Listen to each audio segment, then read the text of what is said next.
तेजस्वी यादव जी के उस दावे की पुष्टि हुई है जी। जो 2020 के चुनाव परिणाम के बाद उन्होंने कहा था कि बड़े पैमाने पर वोट की हेरा फेरी कर करके उन्होंने स्वीकारा कि भाई पिछले बार हमारा प्रत्याशी 2700 वोट से हार रहा था, तो हमको जब खबर आई तो हमने डीएम को कहा तो उन्होंने हेरा फेरी करके जिता दिया। इस बार उन्होंने कहा ही नहीं, क्योंकि हमको तो पता चला त्रिपुरा में जो IAS है जो पहले यहाँ था वहाँ है। इस बार चुनाव के परिणाम थोड़ी है, जो डाका है सीधे जनादेश पर डाका है। चर्चाएं हर जगह हो रही है। जिस जनादेश पर जन भावना नहीं बल्कि जन आशंकाएं निहित तो हो, वो जनादेश अपने आप में एक अपराध के रूप में है।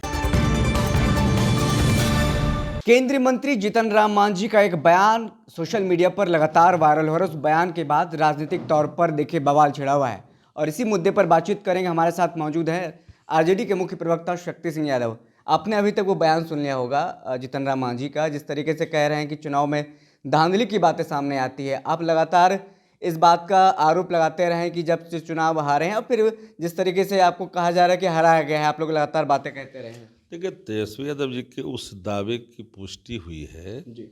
जो 2020 के चुनाव परिणाम के बाद उन्होंने कहा था कि बड़े पैमाने पर वोट की हेरा फेरी कर करके हमारे प्रत्याशियों को हराया गया। जी।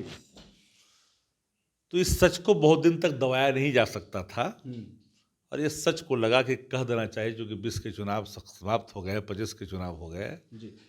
तो जीतन राम मांझी जी बिहार के पूर्व मुख्यमंत्री हैं, केंद्र में मंत्री हैं। उन्होंने स्वीकारा कि भाई पिछले बार हमारा प्रत्याशी 2700 वोट से हार रहा था, तो हमको जब खबर आई तो हमने डीएम को कहा तो उन्होंने हेरा फेरी करके जिता दिया। इस बार उन्होंने कहा ही नहीं, क्योंकि हमको तो पता चला त्रिपुरा में जो IAS है जो पहले यहाँ था वहाँ है। उसने कहा कि सर हमको बताया गया होता अगर तो हम लोग तो करवा देते। तो हमको बड़ा खराब लगा कि इनका मन में की हो गया, किस कारण से हमको नहीं कहे, चुनाव बाहर गए, हमको खराब लगा। उन्होंने तो बकायदा बिहार नाम लिया उस अफसर का, अभिषेक सिंह नाम लेते हैं वो। हाँ, तो अभिषेक सिंह ने किया था खेला, हम्म। वो खेला किया था तब ना नाम लिया, और किसी का नाम काहे न लिए।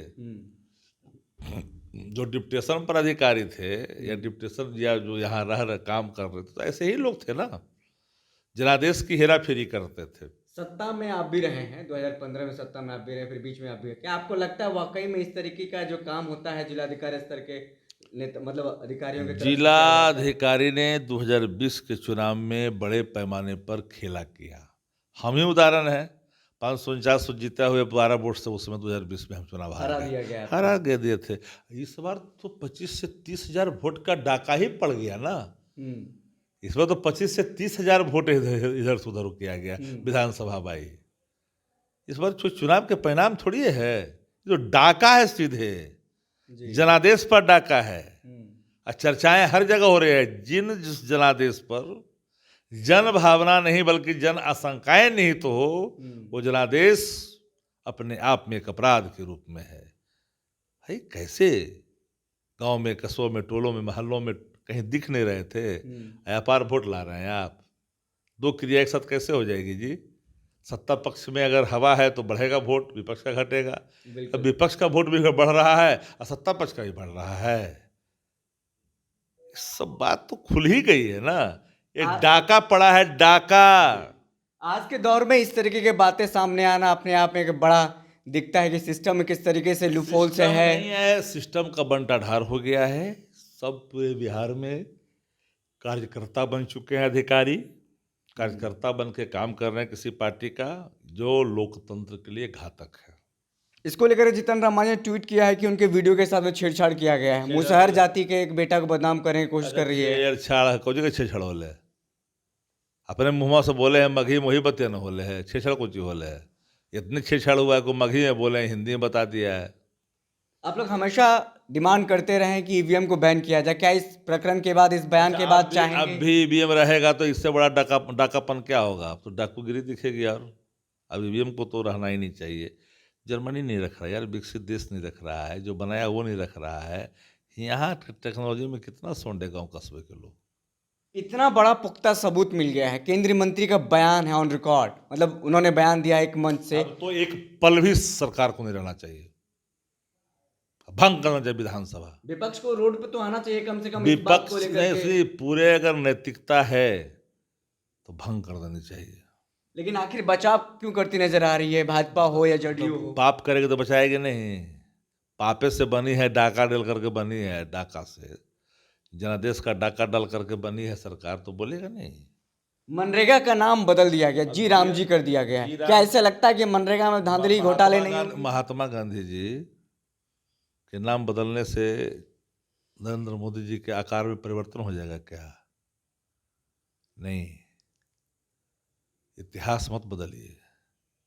अपने बाबा गांधी बाबा का अपमान कर दिया।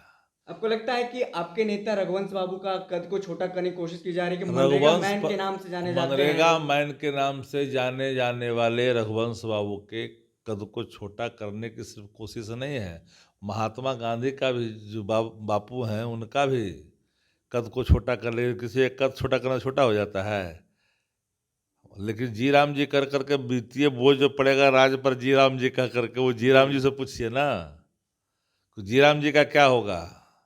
बीच में भगत जी राम जी ले आए तो जी राम जी के जय जय राम कर दीजिएगा आप तो जी राज का तो कहानी खत्म हो जाएगा। कहाँ से लाएगा पैसा राज? बिल्कुल साफ तौर पर शक्ति यादव हमारे साथ बातचीत कर रहे थे। तमाम सवालों का जवाब उन्होंने मुखर होकर के दिया है कि जिस तरीके से बयान को लेकर के अब राजनीतिक बयानबाजियां शुरू हो गई है, सत्ता पक्ष विपक्ष दोनों आमने सामने। अब देखना होगा इसको और किस तरीके से विपक्ष लेती है, क्या सड़कों पर आती है। फिलहाल इस खबर में इतना ही, हमें दीजिए इजाज़त, फिर मिलते हैं किसी बड़ी खबर के साथ। तब तक के लिए शुक्रिया।